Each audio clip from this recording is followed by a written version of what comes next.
Sometimes it seems we never have enough in our lives. Most of us at one point or another want an upgrade, a better car, a bigger house, more money, more sex. We feel like that is what will make us happier. Unfortunately, as you may or may not know, this usually isn't the case. Even getting that something more we desire ultimately will not fulfill us. This is most likely due to a concept known as hedonic adaptation, usually now referred to as the hedonic treadmill.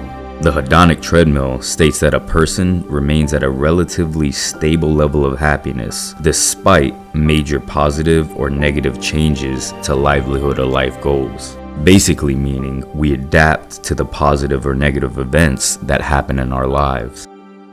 Everything that we do, everything that changes in our lives, we just adapt to. That's what the human condition is. We're supposed to be good at adapting to changing environments.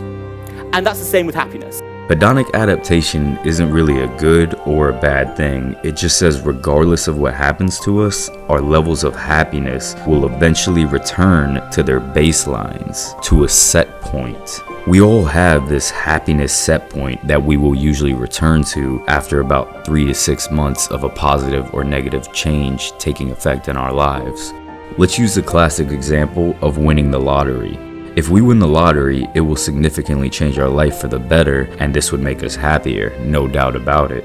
But yet, a study was done showing that lottery winners and paraplegics are actually at equal happiness levels 1 year after those events have occurred. Because the fact is that a year after losing the use of their legs and a year after winning the lotto, lottery winners and paraplegics are equally happy with their lives.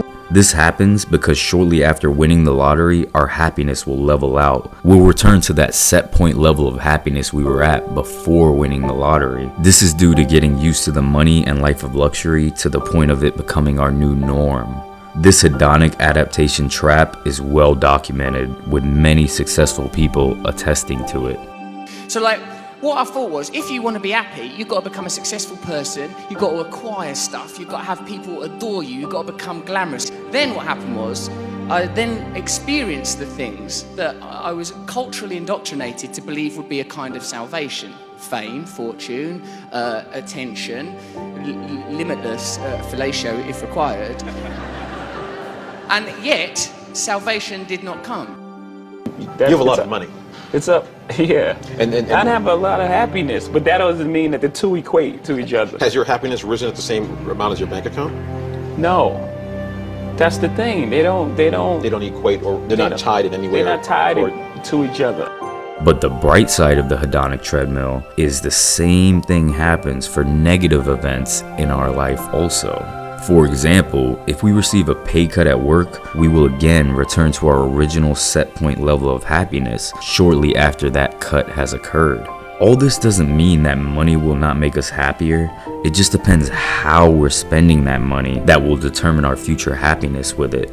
Let's talk about how to use this information to our advantage real quick. Say something like that does happen in your life. You get a raise at work or a huge bonus or win the lottery. If something like this happens to you, be sure to distribute the gains, meaning spend the money slowly and over time to improve your life rather than spend it all right away. Research shows that happiness obtained from buying extrinsic and material things like a new car or a bigger home is significantly shorter than spending your money on novel experiences like traveling or learning a new skill. Try to do something memorable with your money or use it to bring happiness to others to increase your own happiness set point. When I realized that money would not make me happy, there was a freedom of just saying, okay, I'm going to stop pursuing that. And then when I realized that giving money away or raising money to give it away really did make me happy, that became the new metric of success. And as stated earlier, this hedonic adaptation will take effect for the negative events in our life also. If we go through a rough breakup or have to relocate to somewhere we don't want to because of work, sure, it'll hurt at first, but after some time passes, we'll feel normal once again. It's shown that most of the traumas we experience have no effect on our happiness levels after a certain amount of time passes. A recent study showing how major life traumas affect people suggests that If it happened over 3 months ago with only a few exceptions, it has no impact whatsoever on your happiness. We have to be aware of this hedonic treadmill merely because we will continue to chase things that we think will make us happier. But in reality, that happiness is short-lived. Things like our happiness, grief, anxiety, and anger don't improve with money or status beyond a certain point. Hedonic adaptation is our mind's way to obtain a stable emotional equilibrium. This defense makes us less emotionally sensitive to any kind of change, whether it be positive or negative. As we get used to the good or bad change in our life, we will default back to our original state of happiness. Now, there is a way we can step off this hedonic treadmill altogether. This is what minimalism and Buddhist practices are all about, relinquishing our desires in life to become happier with less. Take a look at this abstract from the Social, Psychological, and Personality Science Journal. It says, many cultural and religious practices entail temporarily giving up something pleasurable, and our research suggests that such self-denial may carry ironic benefits for well-being by combating hedonic adaptation. It's important to know when we have enough, to know what we need and don't need in life, being grateful for what we have as opposed to wanting what we don't. Most of us already have what we need in life. We only want more because our minds are wired to be that way.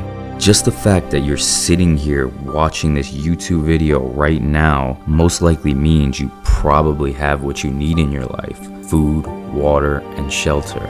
It's important to understand that our desires are the fuel for the hedonic treadmill. And in my experience with it, that treadmill can keep spinning and spinning for as long as we let it. We will never feel like we have enough no matter how much we get. It's just a fact of life. It was this moment where I had collected the markers of success, the things that I thought would make me happy, right? So my girlfriend at the time was on the cover of fashion magazines. I drove the BMW. I had the fancy watch. I had the grand piano in my New York apartment. I had the Labrador Retriever. And I was vacationing, and I realized on this trip that there would never be enough. It was almost like the veil was lifted. I looked around and saw it for what it was.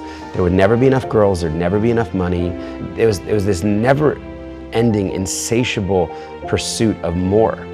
As hard as it is to hear, this hedonic treadmill will eventually make everything in life feel normal. Getting married, even having kids will eventually feel quite normal, and the spark of it will wear off. When something good or bad happens, try not to be sucked into that feeling too much and realize it is temporary rather than permanent. And the biggest thing, make sure to enjoy those joyful moments when you do have them. So in the end, knowing this information doesn't mean we should use it as an excuse not to be happy or have goals in life. We just have to change our pursuit of the happiness and the goals we desire. We have to realize we can be just as happy achieving our goals as we can be on the journey of chasing them. We have to be grateful for the life we have while creating the life we desire, instead of doing what most of us do, waiting for a certain objective to be met before we finally allow ourselves to be happy.